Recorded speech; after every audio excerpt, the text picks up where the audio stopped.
उठ कर ले भजन भगवान का, तेरे जीवन का यही तो सार है। उठ कर ले भजन भगवान का, तेरे जीवन की यही तो सार है। बिना बंदगी भजन भगवान का, तेरा जीवन यूं ही बेकार है। बिना बंदगी भजन भगवान का, तेरा जीवन यूं ही बेकार है। उठ कर ले भजन भगवान का, तेरे जीवन का यही तो सार है। बिना बंदगी भजन भगवान का, तेरा जीवन यूं ही बेकार है। नमस्कार दोस्तों, मैं खुशबू प्रिया मैम और आज आप लोगों के लिए लेकर आए हैं जबरदस्त टॉपिक। ठीक है, तो जबरदस्त टॉपिक को क्या करना है, बिल्कुल वीडियो को स्किप नहीं करना है और ये वीडियो को मिस भी नहीं करना है। तो सारे का सारे क्वेश्चन लाइन बाय लाइन क्या इम्पोर्टेंट है, क्या है इम्पोर्टेंट है, रस मलाई है, तो थोड़ा सा भी नहीं हिचकिचाना है। देखिए इसमें क्या है, पहला क्वेश्चन है, जब हम अपनी पसंद की कोई चीज खाते हैं, ध्यान दीजिएगा, जब हम अपनी पसंद की कोई चीज खाते हैं, पसंद की कोई चीज खाने का मतलब ध्यान दीजिएगा, जब हम अपनी पसंद की कोई चीज खाते हैं मतलब जो हमको इंटरेस्ट है, जिसमें हमको इंटरेस्ट है कि ये चीज हमको खाना है, उसके बारे में बोल रहा है। तो हमारे मुंह में लार नामक तरल पदार्थ के कारण पानी आने लगता है। जैसे कि अभी बोल देंगे इमली, तो मुंह में क्या होता है, पानी आ जाता है। तो उसी कारण है, जो टेस्टी सामान का नाम ले तो हमारे मुंह में क्या जाता है, लार आ जाता है। इस स्थिति में कौन से एंजाइम स्टार्च को साधारण शर्करा में तोड़ देते हैं? तो ये है एमाइलेज एंजाइम। कौन सा है? Amylase enzyme. ठीक है, नेक्स्ट है, एक विद्युत बल्ब में विद्युत ऊर्जा किस ऊर्जा में परिवर्तित होती है? एक विद्युत बल्ब में विद्युत ऊर्जा किस ऊर्जा में परिवर्तित होती है? तो प्रकाश में। किसमें? प्रकाश में। ग्रास नली और मुख का स्तर, ग्रास नली और मुख का स्तर किससे ढका होता है? देखिए, ग्रास नली और मुख का स्तर जो यह किससे ढका होता है, तो यह ढका होता है स्तरित सल्की एपिथेलियम से। क्या है?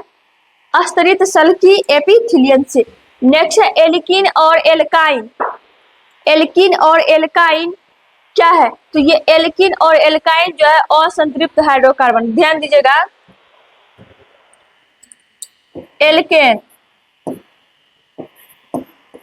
एल्केन, एल्कीन और एल्काइन। तो इनमें जो है एल्कीन और एल्काइन, तो एल्कीन और एल्काइन क्या है? यह है असंतृप्त हाइड्रोकार्बन। ठीक है, नेक्स्ट है ग्लूकोज अणु के लिए परमाणुओं की संख्या। तो ग्लूकोज अणु के लिए परमाणु का संख्या क्या होगा? तो 24 होगा।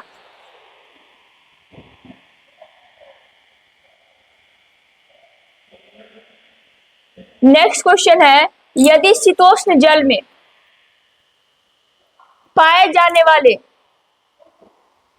यदि शीतोष्ण जल में पाए जाने वाले जीवाणुओं की कोई समष्टि है, यदि शीतोष्ण जल में पाए जाने वाले जीवाणुओं की कोई समष्टि है तथा वैश्विक उष्मीकरण के कारण जल का ताप बढ़ जाता है, तो कौन सी विशेषता जीवाणुओं के कुछ परिवर्त को जीवित रहने तथा वृद्धि करने में सहायता करेगी?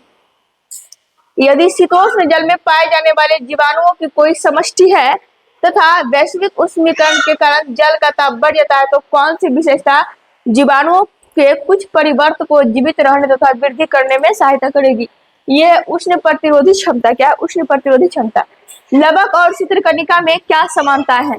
लवक और सूत्रकनिका में जो है क्या समानताएं हैं? तो दोनों में अपना अपना डीएनए और राइबोसोम होते हैं। दोनों में अपना अपना क्या होता है? डीएनए होता है और राइबोसोम होता है। फेस क्रीम किस प्रकार के कोलाइड रूप से संबंधित है? अब कह रहा है फेस क्रीम किस प्रकार के कोलाइड रूप से संबंधित है? तो पायस से। किससे? पायस से। एथाइन का सूत्र है, एथाइन का सूत्र क्या हो जाएगा? C2H2। एथाइन का सूत्र क्या हो जाएगा? C2H2। पौधों को ऊर्जा की कम आवश्यकता होती है, पौधों को ऊर्जा की कम आवश्यकता होती है और वे अपेक्षाकृत धीमी डैश का उपयोग करते हैं। इसका आंसर हो जाएगा परिवहन प्रणालियों। क्या हो जाएगा? परिवहन प्रणालियों। दाब में परिवर्तन करने पर, दाब में परिवर्तन करने पर डैश की आकृति में न्यूनतम परिवर्तन होता है। दाब में परिवर्तन करने पर, दाब में परिवर्तन करने पर डैश की आकृति में न्यूनतम परिवर्तन होता है। यह है ठोस पदार्थ। क्या है? ठोस पदार्थ। किसी वस्तु द्वारा सतह पर लंबवत लगाए गए बल को क्या कहा जाता है? किसी वस्तु पर सतह पर लंबवत लगाए गए बल को क्या कहा जाता है? तो परनोद। जब धातुएं तनु हाइड्रोक्लोरिक अम्ल के साथ, जब धातुएं तनु हाइड्रोक्लोरिक अम्ल के साथ अभिक्रिया करती है तो कौन सी गैस निकलती है? तो इसमें गैस निकलेगा हाइड्रोजन गैस। कौन सा गैस निकलेगा? Hydrogen gas. ठीक है। नेक्स्ट है, जब एक वायुमंडलीय दाब हो तो, जब एक वायुमंडलीय दाब हो तो ठोस CO2 सीधे डैश में परिवर्तित हो जाती है। जब एक वायुमंडलीय दाब हो तो ठोस CO2 सीधे डैश में परिवर्तित हो जाती है। ये हो जाएगा गैसीय अवस्था। क्या हो जाएगा? गैसीय अवस्था। पृथ्वी की त्रिज्या का मान कितना है? पृथ्वी की त्रिज्या का मान कितना है? 6400 किलोमीटर। क्या हो जाएगा? 6400 किलोमीटर। चूने के पत्थर का बिना बुझे हुए चूने और कार्बन डाइऑक्साइड में अपघटन किस प्रकार की अभिक्रिया का एक उदाहरण है? चूने के पत्थर का, चूने के पत्थर का बिना बुझे हुए चूने और कार्बन डाइऑक्साइड में अपघटन किस प्रकार की अभिक्रिया का एक उदाहरण है? तो उष्मीय अपघटन। क्या हो जाएगा? उष्मीय अपघटन। नेक्स्ट है, टिंडल प्रभाव में प्रकर्णित प्रकाश का वर्ण क्या निर्धारित करता है? तो टिंडल प्रभाव में प्रकीर्णित प्रकाश का वर्ण क्या निर्धारित करेगा? तो प्रकीर्णित कणों का साइज, प्रकीर्णित कणों का साइज।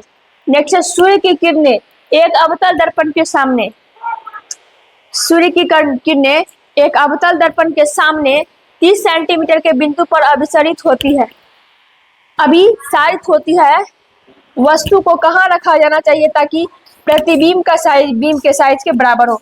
तो दर्पण के सामने 60 सेंटीमीटर पर, दर्पण के सामने रखेंगे फिर और कहाँ? 60 सेंटीमीटर पर। ठीक है।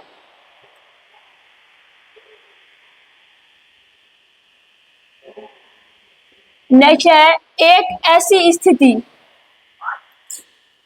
ऐसी स्थिति में जहां हम घायल हो जाते हैं, कड़ा ऐसी स्थिति जहां हम घायल हो जाते हैं और रक्त स्राव शुरू हो जाता है, रक्त स्राव क्या होता है? शुरू हो जाता है।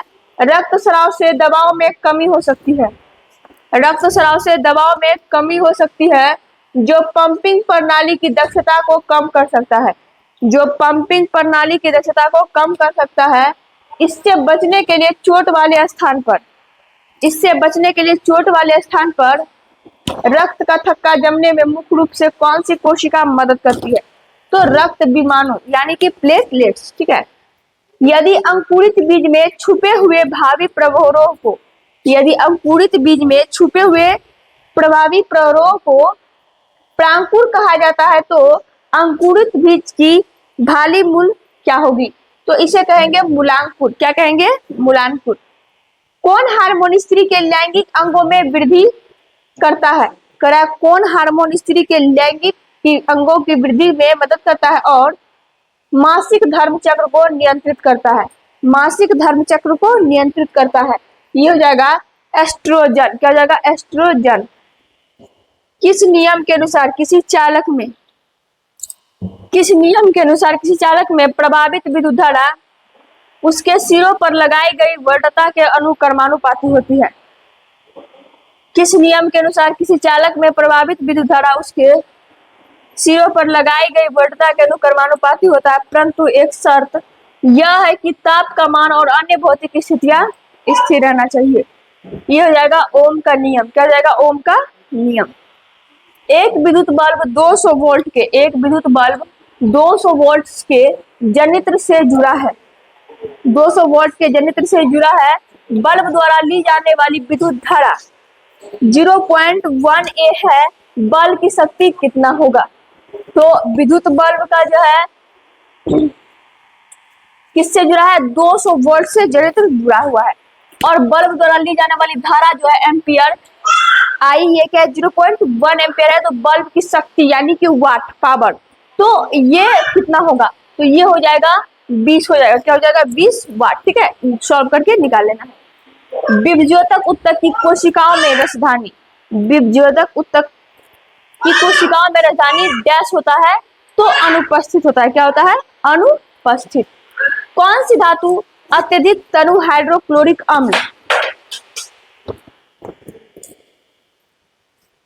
तनु नाइट्रिक अम्ल के साथ अभिक्रिया करने पर हाइड्रोजन गैस उत्पन्न करती है? ये हो जाएगा मैग्नीशियम और मैंगनीज। क्या हो जाएगा? मैग्नीशियम और मैंगनीज। एक तनी हुई रबर पट्टी में किस प्रकार की ऊर्जा होती है? एक तनी हुई पट्टी में किस प्रकार की ऊर्जा होती है? स्थितिज ऊर्जा। क्या हो जाएगा? स्थितिज ऊर्जा। कौन सा वर्णक मनुष्य के लाल रक्त कणिकाओं में विद्यमान होता है? तो ये होता है हीमोग्लोबिन। हीमोग्लोबिन। यदि वीडियो अच्छा लगे तो वीडियो को लाइक कीजिए, शेयर कीजिए। यदि आप चैनल पर नए हैं तो चैनल को सब्सक्राइब करें। धन्यवाद।